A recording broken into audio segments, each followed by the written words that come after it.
2026 পশ্চিমবাংলার বিধানসভা নির্বাচন এবার শুধুমাত্র ভবানীপুরে আটকে রয়েছে। ভবানীপুরে মমতা এবং শুভেন্দুর লড়াই একদম জমজমাট। নন্দীগ্রামে 2021-এ যে লড়াইটা হয়েছিল সেখানে মমতা বন্দ্যোপাধ্যায় ভবানীপুর থেকে মানে কালীঘাট থেকে নন্দীগ্রামে দাঁড়িয়েছিলেন। শুভেন্দু অধিকারী চ্যালেঞ্জ দিয়ে মমতাকে হারিয়ে দিয়েছিলেন। এবার প্রতিশোধ নেওয়ার পালা, আবার বলি এবার আবার জব্দ করার পালা। ভবানীপুরে মমতা বন্দ্যোপাধ্যায় যদি শুভেন্দুকে হারিয়ে দিতে পারে তাহলে বলা যাবে যে না, ওখানে হারিয়েছিলেন এখানে হারিয়ে দিলাম।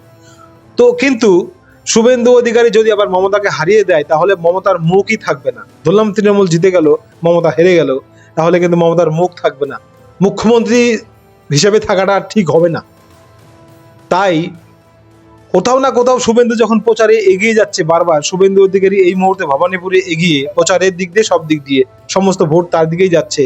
এবার শুভেন্দুকে হারাতে তৃণমূল কংগ্রেস একটা নতুন কৌশল এনেছে।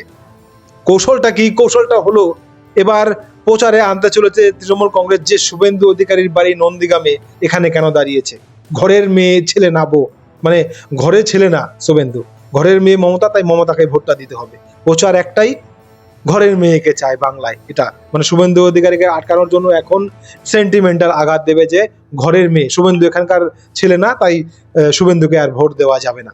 তো শুভেন্দুকে হারাতে কৌশল একটাই, ঘরের মেয়ে দরকার, বাইরের ছেলে দরকার নয়। কিন্তু মমতা বন্দ্যোপাধ্যায় যখন নন্দীগ্রামে দাঁড়িয়েছিলেন তখন তিনি কোথাকার মেয়ে ছিলেন?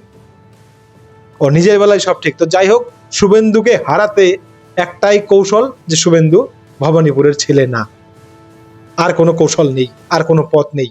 যা পরিস্থিতি, মানে অনেকটা এগিয়ে গেছে শুভেন্দু ভবানীপুরে, তাই হারাতে একটাই কৌশল তৃণমূলের।